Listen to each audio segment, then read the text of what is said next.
दूसरा मेरा ये कहने का है कि कभी भी कोई ब्याज से कोई पैसा कभी मत लेना, ब्याज से कोई काम मत करना।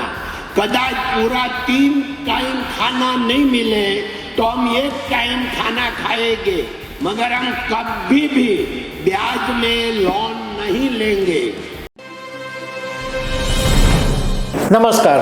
સુરતની દુનિયાભરમાં જાણીતી કંપની SRKના સ્થાપક અને રાજ્યસભા સાંસદ ગોવિંદભાઈ ધોળકિયાએ એમની પોતાની કંપનીના એક કાર્યક્રમની અંદર એક સોનેરી વાત કરી છે। આ વાત એવી છે કે કોઈ પણ માણસ જો એની જિંદગીમાં આ નાનકડી વાતને ઉતારી લે તો કદાચ આપઘાત કરવાનો સમય નહીં આવે, માણસની જિંદગીમાં મુશ્કેલી નહીં આવે, એવી સરસ વાત ગોવિંદભાઈ ધોળકિયાએ કરી છે। તો આના વિશે તમારી સાથે વાત કરીશ। મારું નામ રાજેશ શાહ છે અને તમે જોઈ રહ્યા છો ગુજરાતના સૌથી મોટા ડિજિટલ ન્યૂઝ પ્લેટફોર્મ ખબરછે.com। SRK ડાયમંડ કંપનીની 61મી વર્ષગાંઠ નિમિત્તે એક પરિવારોત્સવ 2025નો કાર્યક્રમ ઇન્ડોર સ્ટેડિયમની અંદર આયોજિત કરવામાં આવ્યો હતો અને આ કાર્યક્રમની અંદર રાજ્યસભા સાંસદ ગોવિંદભાઈ ધોળકિયાએ બહુ સરસ વાત કરી છે। એટલી સારી વાત કરી છે કે જો તમે એમની આ વાત ઘરે ઉતારી લો તો તમારી જિંદગી બચી શકે એમ છે। હવે ગોવિંદભાઈ ધોળકિયાએ શું કીધું એ પહેલાં તમે આ વિડીયોની અંદર સાંભળી લો। मित्रों, मैं ये तबक्के हमारा फैमिली मेंबर को इतना मैसेज देना चाहता हूँ कि मित्रों, हमारा जीवन हमारा स्वभाव है तो अपना स्वभाव बहुत अच्छा रखे। ऐसे तो आप ये फैमिली में आए, ये सात्विक फैमिली है तो आपका सबका स्वभाव सात्विक ही है, मगर दूसरा मेरा ये कहने का है कि कभी भी कोई ब्याज से कोई पैसा कभी मत लेना, ब्याज से कोई काम मत करना।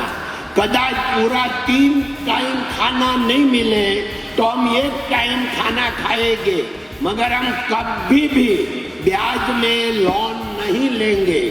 आप लोग अभी देखते होंगे हमारा सूरत में जितना भी मीडिया में न्यूज आता है उसमें 50% जो लोग ने ब्याजे पैसा लिया और पैसा नहीं दे पाए फिर सुसाइड करते हैं। अपना नंबर इसमें नहीं लगे, इसलिए अपना काठियावाड़ में कहेवत है एम जेटली सोफाळ होय એટલી જ હોડ કરવી। હવે ગોવિંદભાઈ ધોળકિયાએ પહેલાં એ વાત કરી કે આપણું જીવન છે એ આપણો સ્વભાવ છે અને SRK ફેમિલીમાં તમે આવ્યા છો। SRK ફેમિલીનો મતલબ એ છે કે SRKની સાથે કામ કરતા દરેક કર્મચારીઓ, જેટલા બી કંપનીની અંદર લગભગ 3-4 હજાર લોકો કામ કરે છે, એ સિવાય એમની સાથે જે બી સંકળાયેલા છે એને SRK ફેમિલી ગણવામાં આવે છે। અને એમણે એમ કીધું કે આ અમારું જે SRK ફેમિલી છે એ સાત્વિક ફેમિલી છે, પરંતુ મારે મારા ફેમિલી સહિત બીજા લોકોને પણ એક મેસેજ આપવો છે કે જિંદગીમાં ક્યારેય વ્યાજથી કામ નહીં કરતા, ક્યારેય પણ લોન લઈને જિંદગી નહીં જીવતા।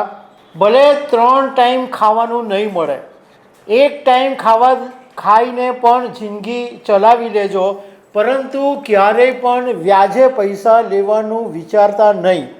જિંદગીમાં જરૂર પડે તો 1 ટાઈમ ખાઈને ચલાવી લેવાનું, પરંતુ લોન લઈને કે વ્યાજના ચક્કરમાં પડવાનું નહીં। એમણે એમ કીધું કે હમણાં મીડિયાની અંદર જે સુરતમાં ખાસ કરીને જે સમાચારો આવે છે એમાં 50% સમાચારો એવા હોય છે કે જે લોકોએ વ્યાજે પૈસા લીધા હોય અને પછી એ પૈસા ચૂકવી શકે એવી સ્થિતિમાં ન હોય, એવી ક્ષમતા નહીં હોય, એટલે પછી પોતાનું જીવન ટૂંકાવી દે છે। તો આપણે એમ વિચારવાનું કે આમાં ક્યાંક આપણો નંબર પણ ન આવી જાય। એમણે એમ કીધું કે અમારા સૌરાષ્ટ્રની અંદર એક કહેવત છે કે સોફાળ હોય તેટલી સોડ કરવી જોઈએ। સામાન્ય ભાષામાં તમને સમજાવું તો આપણા ગુજરાતીમાં આવી રીતના બોલાય છે કે જેટલી ચાદર હોય એટલી સોળ તાણવાની. એનો સામાન્ય અર્થ એ છે કે તમારી જેટલી ક્ષમતા હોય એટલું જ જોખમ લેવાનું, એટલું જ કામ કરવાનું.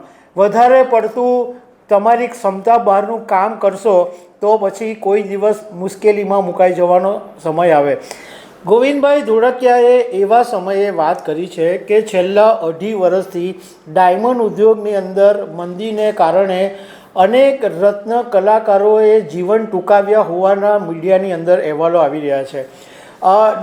રત્ન કલાકારોની નોકરી છૂટી ગઈ છે, પરંતુ એમણે ઘર પર લોન લીધેલી છે કે ઊંચા વ્યાજે, ખાનગી વ્યાજે પૈસા લઈને પોતાનું જીવન ચલાવતા હતા, એ અત્યારે અટવાઈ ગયા છે. અને એને કારણે આર્થિક સંકળામણ કે મંદીને કારણે ઝઘડા, આવા અનેક કારણોસર લોકોએ પોતાના જીવન અને પાછું પોતાના પરિવાર સાથે જીવન ટૂંકાવ્યા છે.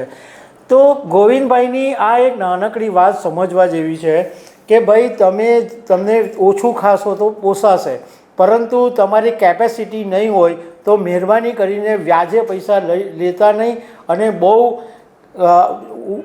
કૂદાકૂદ કરતા નહીં. જિંદગીની અંદર ઓલવેઝ કેલ્ક્યુલેટિવ રિસ્ક લેવું જોઈએ. હવે આ જે SRKનો પરિવારોત્સવ 2025 કાર્યક્રમ હતો એની અંદર કેન્દ્રીય મંત્રી મનસુખ માંડવિયા પણ આવ્યા હતા, ઇન્ડિયા ટીવીના માલિક અને જાણીતા પત્રકાર રજત શર્મા પણ આવ્યા હતા, અને આધ્યાત્મિક અને પ્રેરક વક્તા જયા કિશોરી પણ આ કાર્યક્રમની અંદર આવ્યા હતા. અને જયા કિશોરીએ પણ બહુ સરસ વાત કરી હતી કે તમારી જિંદગીની અંદર પરિવાર જેટલું સગું કોઈ જ નથી. પરિવારની ભાવના એવી છે કે જે તમને એકબીજાને જોડીને રાખે છે. એટલે પરિવારને સાચવીને રાખજો, કારણ કે બીજા બધા માત્ર બોલવાવાળા હશે, સગા માત્ર પરિવારના લોકો જ હશે. તો દર્શક મિત્રો, આવી અનેક વાતો સાથે અમે તમને મળતા રહીશું. Thank you very much.